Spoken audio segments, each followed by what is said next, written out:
નમસ્તે વિદ્યાર્થી મિત્રો, આપણે તમારા પાઠ્યપુસ્તકમાં આપેલું પ્રકરણ 6 પાઠ 6 ભીખુ પાઠની સમજૂતી મેળવીએ છીએ. તે જેમાં આગળના લેક્ચરમાં આપણે શબ્દાર્થ અને થોડી સમજૂતી મેળવી હતી. આજે આપણે આગળના પાઠની સમજૂતી મેળવીશું. એ પહેલા વિદ્યાર્થી મિત્રો કે જેટલું ચાલેલું છે એનું થોડું રિવિઝન, અને તમારે આ જે મુદ્દા છે લખેલા હોય છે એની પણ સાથે સાથે નોટ કરતી જવાની. પાઠ્યપુસ્તક, નોટ અને પેન એ સાથે જ રાખવાનું સમજૂતી સમય. પાઠ 6 ભીખુ. પાઠના લેખકનું નામ પૂરું લખવાનું. ગૌરીશંકર ગોવર્ધનરામ જોશી. તેમનું ઉપનામ કે તખલ્લુસ છે ધૂમકેતુ. એમનો જન્મ છે ઈસવીસન 1892 માં અને મૃત્યુ છે ઈસવીસન 1965 માં. હવે વિદ્યાર્થી મિત્રો, ગયા લેક્ચરમાં આપણે જોયું હતું કે ધૂમકેતુનો જન્મ ગોંડલ પાસેના વીરપુર ગામમાં થયો. લેખક છે આપણે પાઠની શરૂઆતમાં જોયું તેમ કે અકસ્માતથી બચવા હું ફૂટપાથ પર ચાલતો હતો. જે લેખક છે એ અકસ્માતથી બચવા ફૂટપાથ પર ચાલતા હતા. ત્યાર પછી તમને આ પ્રશ્ન તરીકે પણ પૂછાય છે કે અકસ્માતથી બચવા માટે લેખક ક્યાં ચાલતા હતા? ત્યાર પછી બજાર શેનાથી ભરચક હતું? તો મોટર, ગાડી, સાયકલ અને માણસોના ઠઠારાથી બજાર છે એ બજાર ભરચક હતું. એના પછી નાના છોકરાને કોણે બચાવી લીધો? તો નાના છોકરાને સોફરે ઉગારી લીધો, બચાવી લીધો. હવે સોફર એટલે શું વિદ્યાર્થી મિત્રો? કે જો એમ પૂછે કે સોફર શબ્દનો અર્થ જણાવો તો પોતાના અંગત ઉપયોગ માટે જે ડ્રાઈવર હોય છે એ સોફર. હવે આપણે આગળના પાઠની સમજૂતી મેળવીશું.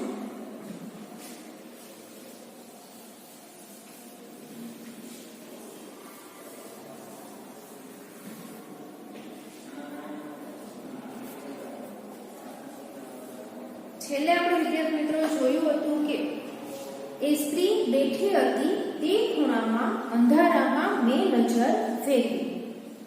તેના પગ પાસે ઉઘાડા શરીરે 3 છોકરા સૂતા હતા. પાઠની શરૂઆતમાં જ આપણે જોયું વિદ્યાર્થી મિત્રો કે પોતાના જે કુટુંબનું માતા અને ભાઈ ભાંડું છે એમનું ભરણ પોષણ છે એ ભીખ માંગીને કરતો હતો. અને શરૂઆતમાં જ આપણે જોયું કે એક કંગાળ પર ઇતની રહમ કરો એવા શબ્દો છે એ 3 વાર છે લેખકના કાને સંભળાય છે. અને પછી એ સ્ત્રી જે ખૂણામાં બેઠી હતી ત્યાં એક તો એકદમ અંધારું હતું. એ અંધારામાં જ્યારે નજર નાખી કે નજર ફેરવી ત્યારે એના જે પગ હતા એના પગ પાસે ઉઘાડા શરીર 3 છોકરા છે છોકરા સૂતા હતા. ને તેના ખોળામાં એક નાનું બચ્ચું દયાનું મોં રાખીને આવનાર જનારની સામે જોયા કરતું હતું. 3 છોકરા છે એ સ્ત્રીના પગ પાસે સૂતા હતા અને એકદમ આપણને દયા આવી જાય એવું નાનકડું બાળક છે એ એના ખોળામાં હતું કે જે જેથી પસાર થતા હતા, જે આવનાર અને જનાર છે એની સામે જોયા કરતું હતું. બાઈ અશક્ત હતી ને ગરીબી તેના પર અસહ્ય જુલ્મ કરી રહી હતી. બાઈ છે જે સ્ત્રી છે એ જોવામાં એકદમ અશક્ત હતી અને એની પરિસ્થિતિ ખૂબ ખરાબ હતી. ગરીબી છે કે જ્યારે પરિસ્થિતિ ખરાબ હોય, લોકો પાસે જે પૈસા ન હોય તો એ જે ગરીબી છે એ એના પર અસહ્ય જુલમ એટલે કે આપણને દયા આવી છે, એકદમ દુઃખદ પરિસ્થિતિ હતી. ઊંડા ખાડા જેવી આંખોમાંથી તેજ પરિવારી રહ્યું હતું. પોતે છોકરા માટે જ જીવન દોરી લંબાવતી હોય એમ તેના મોં પરથી દેખાતું હતું.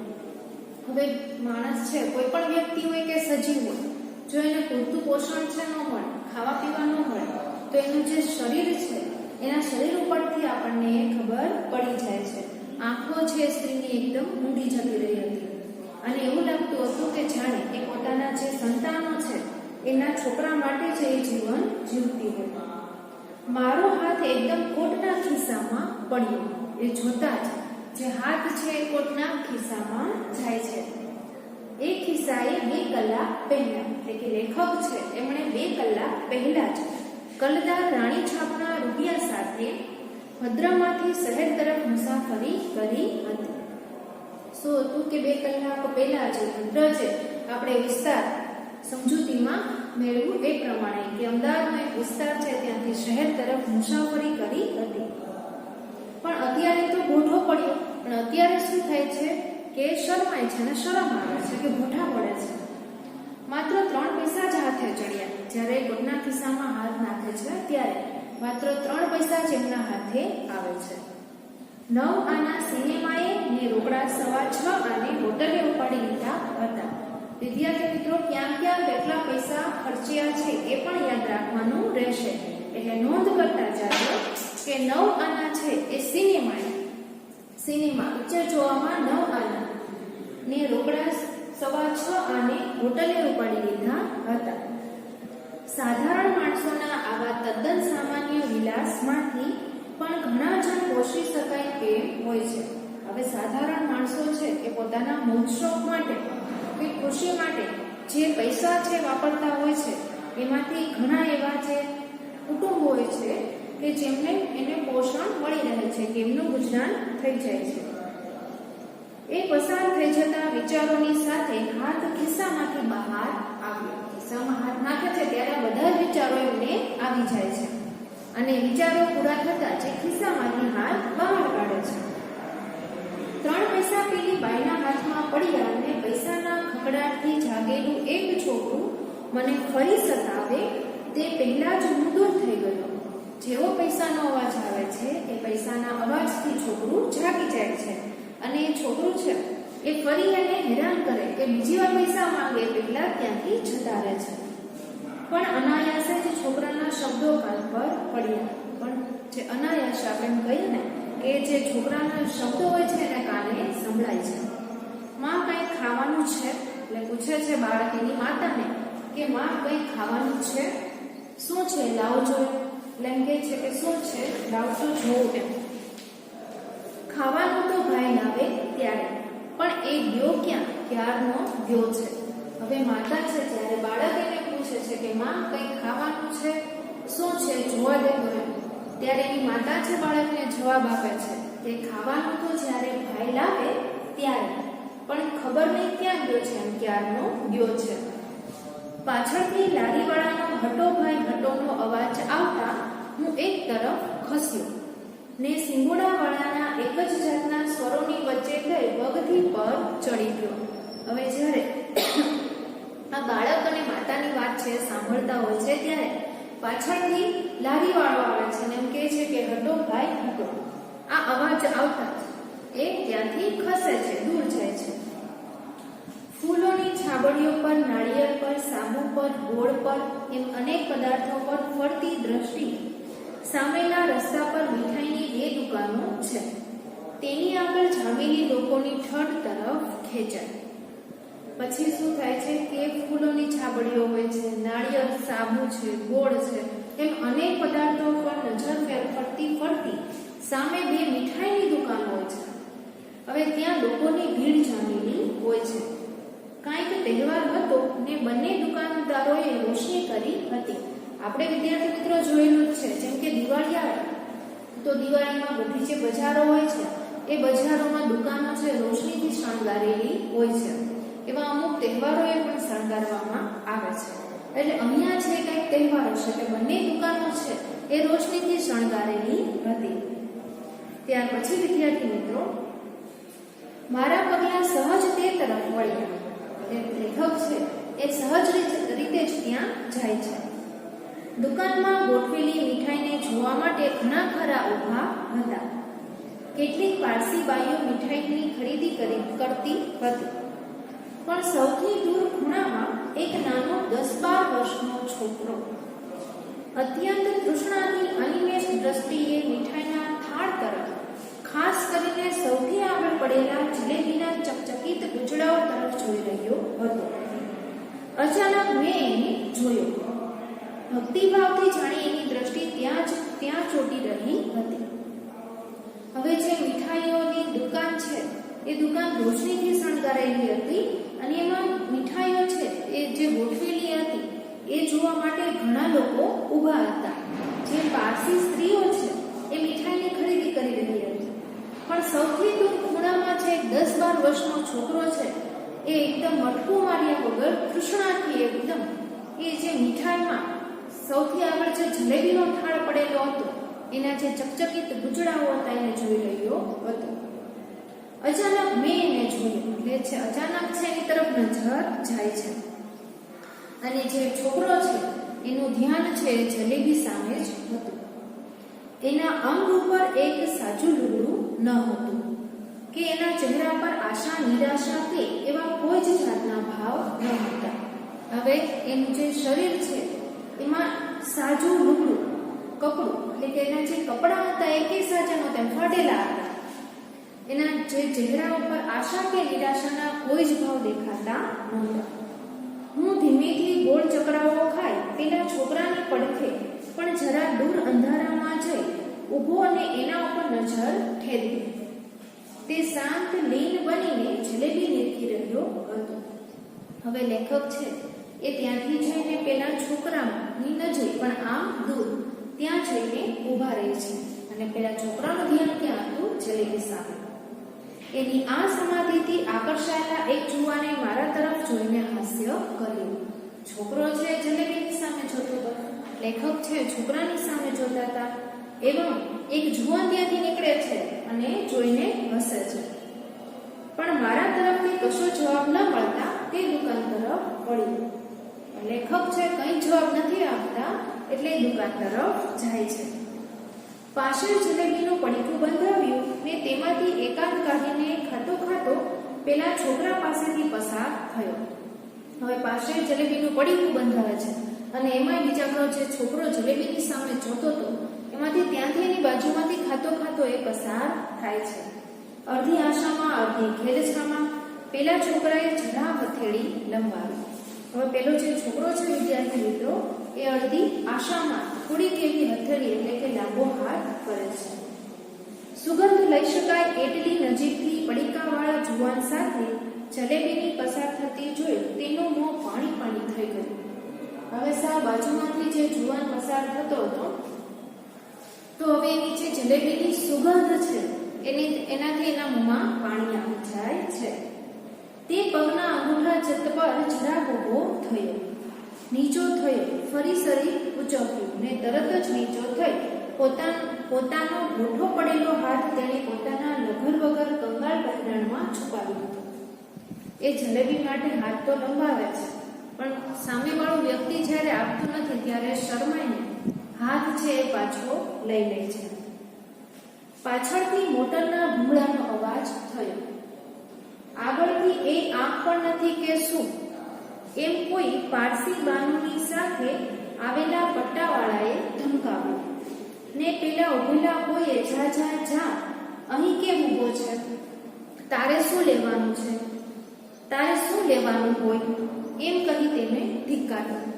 હવે ત્યાં શું થાય છે કે પાછળથી જ મોટર છે એના જે ભૂંગળા છે એનો અવાજ આવે છે, હોર્નનો અવાજ આવે છે અને આગળ જઈને કહે છે કે એ આંખ નથી, આંખ પણ નથી કે શું? અને કોઈ પારસી બાનું છે એની સાથે જે પટ્ટાવાળો હોય છે એ પણ ધમકાવે છે કે અહીંથી જાય. અને ત્યાર પછી એમ કહે છે કે તારે શું લેવાનું છે? તારે શું લેવાનું હોય છે? આવું બોલીને એને ધિક્કારે છે. બધા બેગને દાબતો હોય તેમ તે ધીમે દઢ પગલે પાછો હટ્યો. એકદમ દુકાન પરથી નજર ખેંચી લીધી ને અત્યંત આર્ત સ્વરે ફીકા હાસ્ય સાથે બોલ્યો, હા ભાઈ સાચું, હું સવારનો ભૂખ્યો છું પણ મારે ભિખારીને શું લેવાનું હોય? તેણે જોરથી મુઠ્ઠી વાળી અંદર ખકડેલા પૈસાનો અવાજ સ્પષ્ટ સંભળાયો. એક પણ દ્રષ્ટિ પાછળ ફેંક્યા વગર તે ચાલ્યો ગયો. અને ત્યારે છોકરો છે એકદમ દુઃખદ, જ્યારે કોઈ પણ વ્યક્તિ છે એની પરિસ્થિતિ ખરાબ હોય ત્યારે આપણે એને ધિક્કારીએ, એને વધુ દુઃખ આપીએ તો એનાથી ખરાબ બાબત કોઈ કહી શકાય નહીં.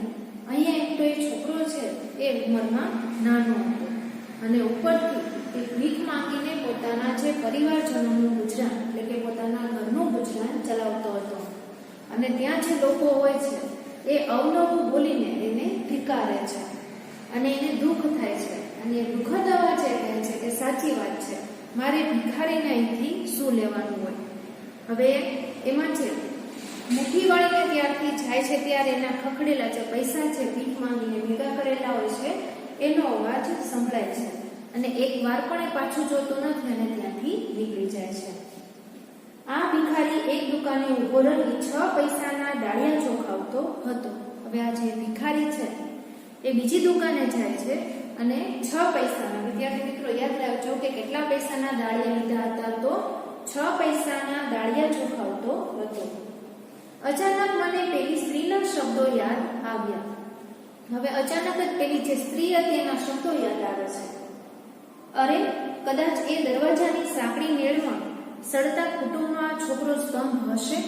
શું યાદ આવે છે કે પેલી જે ખૂણામાં અંધારામાં સ્ત્રી બેઠેલી હતી કે જેના પગ પાસે 3 છોકરા સૂતેલા હતા, ખોળામાં એક છોકરું હતું અને ત્યારે એ જે સ્ત્રી બોલી હતી કે ખાવાનું તો ભાઈ લાવે, ત્યારે અચાનક જ એમ થાય છે કે શું આ જ છોકરો એ કુટુંબનો સ્તંભ એટલે કે એનું ગુજરાન ચલાવતો હશે? કદાચ શું એમ જ હશે? સામેની જ દુકાને નીચે બેસીને ધૂળમાં પોતાનું ચીથડું પાથરી તેમાં એ ડાળિયા બાંધી રહ્યો હતો. હવે જે ભીખુ છે એ ડાળિયા લઈને પોતાનું જે ચીથડું એટલે કે જે કપડું હોય છે એમાં પાથરીને એમાં ડાળિયા બાંધતો હોય છે. તેણે એક મુઠ્ઠી તેમાંથી ભરી. હવે એ મુઠ્ઠી ભરીને ખાવા જાય જ છે. વીજળીના પ્રકાશમાં એ મુઠ્ઠીને અધર જતીને જોઈ અને એને ઝડપી લેવા આતુર મોં પહોળું થતું દેખાયું. ખાવા માટે મુઠ્ઠી ભરે છે, મોઢું પણ ખોલે છે, પણ એ ખાતો નથી. મારી નજરે પેલા ભિખારીના મોંને બંધ થઈને નીચું આવતું જોયું. વીજળીનો જે લાઈટનો પ્રકાશ હોય છે એમાં જોવે છે લેખક કે બાળક છે ડાળિયાની મુઠ્ઠી ભરે છે, ખાવા માટે મોઢું પણ ખોલે છે, પણ તરત જ મોઢું બંધ કરે છે અને હાથ નીચે લઈ લે છે.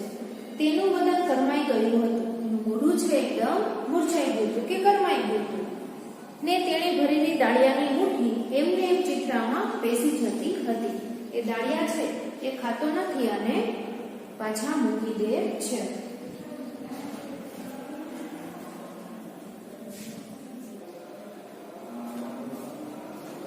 ત્યાર પછી વિદ્યાર્થી મિત્રો આ જે છોકરો છે એ જોવે છે કે લાઈટના પ્રકાશમાં લેખક એ છોકરો ડાળિયા ખાવા માટે મુઠ્ઠી ભરે છે, મોઢું પણ ખોલે છે, પણ ખાતો નથી.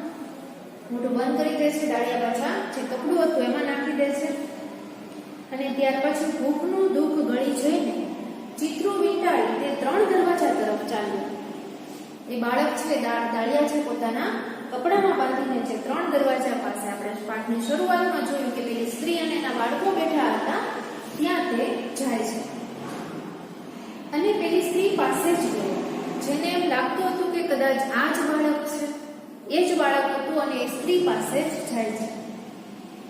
પેલા છોકરા એને વળગી જ પડ્યા. જેવો એ સ્ત્રી પાસે જાય છે એટલે પોતાના જે ભાઈઓ હતા ભંડડા હતા એ એને વળગી પડે છે ને સ્ત્રીએ પોતાની ફાટેલ તૂટેલ ગોદડી પર તેને બેસાડીને પૂછ્યું, બેટા તે કંઈ ખાધું?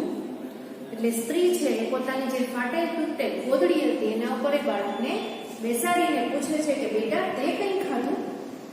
લેખક છે આ બધું જોતા હતા. મારા અંગે અંગમાંથી ટાઢની ચમકારી પસાર થઈ ગઈ. દુઃખ થયું લેખકને કે આવી પરિસ્થિતિમાં હા માં તે શાંતિથી બોલ્યો અને ભીખુ છે બાળક છે જે ભીખ માંગીને પોતાના ઘરનું ગુજરાન ચલાવતો હતો એ અત્યારે ખોટું બોલે છે કે હા માં મેં ખાધું. મેં તો બહુ ડાળિયા ખાધા, ખૂબ પાણી પીધું ને પછી આવ્યું. એ આપણે જોયું તેમ આગળ કે ખાવા માટે મોઢું ખોલે છે પણ ખાતો નથી, પણ અહીંયા છે પોતાની માતા પાસે ખોટું બોલે છે કે મેં બહુ ડાળિયા ખાધા, ખૂબ પાણી પીધું અને પછી છે આવે છે.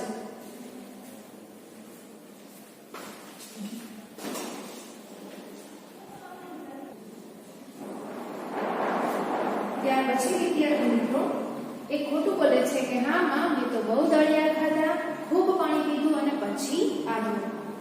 અત્યાર સુધી ક્યાં રોકાણો હતો ભાઈ? એની માતા છે એ બાળકને પૂછે છે કે તું અત્યાર સુધી ક્યાં હતો? માં પેલી જલેબીની દુકાન છે ને ત્યાં એક શેઠે મને જલેબી ખવડાવી. ફરીવાર ખોટું બોલે છે કે માં પેલી જલેબીની જે દુકાન છે ને ત્યાં એક શેઠે મને જલેબી ખવડાવી. હે? હા માં. એટલે પૂછે છે કે શું? તો ફરીવાર કહે છે કે હા માં. અમારો ભાગ કરતા છોકરા કૂદી પડ્યા. છોકરો શર્મિંદો થઈ ગયો. માએ તેની સામે ઠપકાથી ને સંતોષથી જોયા કર્યું. એના જે ભંડડા હતા એ પૂછે છે કે અમારો ભાગ, અને જે છોકરા છે એ ખાવા માટે પૂછે છે ભાઈને કે અમારો ભાગ ક્યાં છે. ત્યારે પેલો છોકરો હોય છે એકદમ શર્મિંદો થઈ જાય છે, અને માં છે ઠપકાથી ને સંતોષથી જોયા કર્યું. બેટા, એવું હોય તો પોતાના ભંડરડાને માટે થોડુંક રાખીએ. તું તો મોટો, તારા પાડ્યા આ મોટા થાય તેમ છે. દાળિયા ક્યાંથી કાઢ્યા? એટલે માતા છે બાળકને સમજાવે છે કે બેટા, જ્યારે આવું કર્યું ત્યારે મળીને ખાવું જોઈએ, કે પોતાના ભાંડડા માટે પણ લાવવું જોઈએ. અને તું તો મોટો છો, આ બધાનું ધ્યાન છે તારે જ રાખવાનું છે. અને પછી એમ પૂછે છે કે દાળિયા છે ક્યાંથી કાઢ્યા? બરફ સાર્યો તેના 10 પૈસા આવ્યા ને? હા. કેટલા પૈસાના દાળિયા લાવ્યો? 6 એમ અટકે ને કે 6 એમ બોલતા બોલતા તેણે છેવટે કહી નાખ્યું 10. 6 બોલતા પછી કહે છે કે છેવટે કહી દે છે કે 10 પૈસા. આના જીવનને જરાક ટેકો આપ્યો હોય. બધાને ભિખારી ઘણી વખત આપણે ઉદ્યોગ કરવાનો ઉપદેશ આપીએ છીએ, પણ આ છોકરાએ ભાંડું માટે જલેબી જતી કરી. દાળિયા ન ખાધાને ખોટું બોલ્યો, એને મદદ. હવે અહીંયા છે બાળક ખોટું બોલીને પોતાના ભંડડાનું ધ્યાન રાખે છે. હવે આવો જે વ્યક્તિ હોય એના જીવનને જો થોડોક ટેકો કે આધાર આપ્યો હોય તો ત્યાર પછી વિદ્યાર્થી મિત્રો કે ઉતાવળથી ખિસ્સામાં ગયેલો હાથ પાછો ફર્યો. ધોબીનો ધોયેલો કોટ આજે જ પહેરેલો હોવાથી સાબરમતીથી થોડી ઝીણી રેતી જ હાથ સાથે ચોટી. મેં બોટલને સિનેમાને આજે બીજી વખત સંભાળ્યો. ઉતાવળી ખિસ્સામાં હાથ જાય છે, પણ ધોયેલો કોટ આજે જ પહેરેલો હોવાથી ઝીણી રેત છે હાથ સાથે ચોટે છે. હોટલને સિનેમાને બીજી વાર યાદ કરે છે કે એમની પાસે સરીને મેં કહ્યું, છોકરા તારું નામ? પછી એની પાસે જાય છે અને છોકરાને પૂછે છે કે છોકરા તારું નામ? અવિશ્વાસ ભરી રીતે એ મારી સામે જોઈ રહ્યો. અત્યંત પ્યારથી તેનો હાથ હાથમાં લઈને મેં કહ્યું, છોકરા, તે જલેબી ખાધી એ તો મેં જોઈ, દાળિયા ખાધા એ પણ જોયું, પણ તારું નામ તો બોલ. એટલે એમ કહે છે કે બેટા, કે છોકરા, તે જે જલેબી ખાધી એ મેં જોઈ, દાળિયા ખાધા એ પણ મેં જોયું, હવે તારું નામ તો કે. પોતાની વાત કળાઈ ગઈ જાણીને તેણે લુચ્ચાઈમાં જરાક મોં મલકાવ્યો ને નીચું જોઈ બોલ્યો, મારું નામ ભીખુ સાબ. પોતે છે પોતાના પરિવાર માટે ખોટું બોલ્યો હતો એ ત્યાં દેખાઈ જાય છે. એટલે લુચ્ચાઈમાં મોં મલકાવે છે અને નીચું જોઈને બોલે છે કે મારું નામ ભીખુ સાબ. હવે વિદ્યાર્થી મિત્રો અહીંયા છે એ આપણે આ સરસ મજાની પાઠની સમજૂતી છે પૂરી થાય છે કે સરસ વર્ણન કરેલું છે કે એક નાની ઉંમરનો છોકરો છે એ પોતાના કુટુંબ ગુજરાન ચલાવવા માટે, ભરણ પોષણ કરવા માટે ભીખ માંગીને ગુજરાન ચલાવતો હોય છે. એ તમારા પાઠ 6 ની સમજૂતી પૂરી થાય છે. આપણે પાઠમાં જોયું તેમ કે જે છોકરો છે ભીખુ, એની ઉંમર નાની હોય છે અને ભીખ માંગીને પોતાના પરિવાર, પોતાના કુટુંબ, માતા અને ભાઈ ભાંડુઓ ગુજરાન ચલાવતો હોય છે, ભરણ પોષણ કરતો હોય છે. હવે એમાં એ પોતે પોતાની માતા આગળ ખોટું બોલે છે કે એણે જલેબી અને જે દાળિયા છે એ ખાધા. હકીકતમાં એ બાળકે કાંઈ ખાધેલું હોતું નથી, પણ એ પોતાના ભંડડાને ખાવા માટે આપે છે. માતા છે ત્યારે એને સલાહ આપે છે કે જ્યારે આવું કંઈ હોય ત્યારે ભંડડા સાથે વેચીને ખાવું જોઈએ. તું તો કુટુંબનો મોટો છો, એટલે તારે જ આ બધાનું ધ્યાન રાખવાનું છે. આપણે આ પાઠમાં જે જોઈએ તો વિદ્યાર્થી મિત્રો કે એક નાનકડા છોકરો કેટલો ઉદાર દિલવાળો હોય છે અને કઈ રીતે પોતાના પરિવારનું ભરણ પોષણ કરે છે તે સુંદર વાત આ પાઠમાં રજૂ કરવામાં આવેલી છે. હવે વિદ્યાર્થી મિત્રો તમારું આજનું હોમવર્ક કે જે તમારે રફ નોટમાં સારા અક્ષરે લખવાનું રહેશે.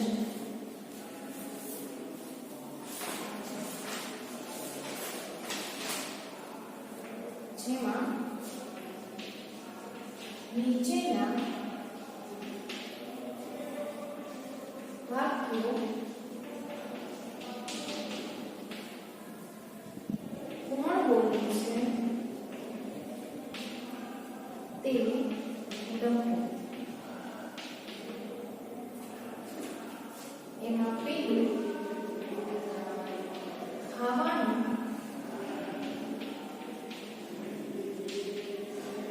તો ભાઈ લાવે ત્યારે. ત્યાર પછી બીજું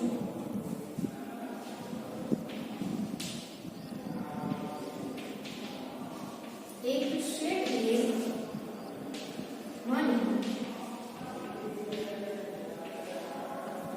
જલેબી ખવડાવી. ત્યાર પછી ત્રીજું માં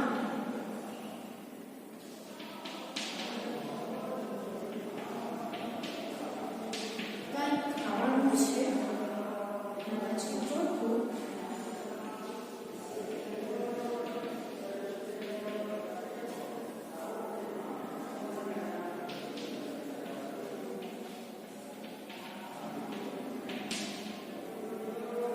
ત્યાર પછી વિદ્યાર્થી મિત્રો નીચેના પ્રશ્નોના જવાબ લખો.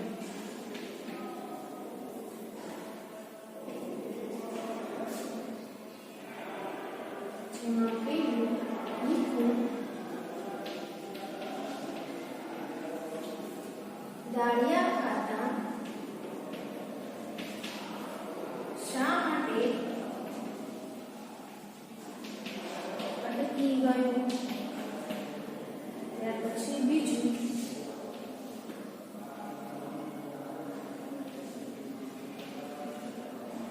કુટુંબનો સ્તંભ કોને કહેવાય. પછી ત્રીજું ભીખુ એની મા પાસે શા માટે ખોટું બોલ્યો. હવે વિદ્યાર્થી મિત્રો આ છે તમારું હોમવર્ક કે જે તમારે રફ નોટમાં કરવાનું હોય છે. બધા જ પ્રશ્નો ફરીવાર વાંચી જાવજો, ધ્યાન આપજો. પહેલા તો છે કે નીચેના વાક્યો કોણ બોલે છે, કોને કહે છે તે લખો. એમાં પેલું ખાવાનું તો ભાઈ લાવે ત્યારે. એક શેઠે મને જલેબી ખવડાવી. માં કઈ ખાવાનું છે એ આંખ પણ નથી કહેશું. એના પછી નીચેના પ્રશ્નોના જવાબ લખો. ભીખુ દાળિયા ખાતા શા માટે અટકી ગયો. કુટુંબનો સ્તંભ કોને કહેવાય. ભીખુ એની મા પાસે શા માટે ખોટું બોલ્યો. તો વિદ્યાર્થી મિત્રો આ છે તમારું હોમવર્ક કે જે તમારે રફ નોટમાં કરવાનું હોય છે.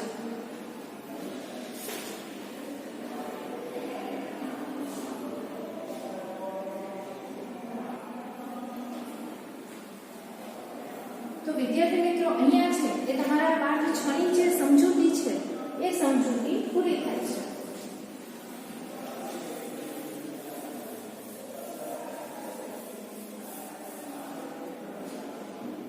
આજનો લેક્ચર વિદ્યાર્થી મિત્રો આપણે અહીંયા પૂરો કરીએ છીએ. આભાર.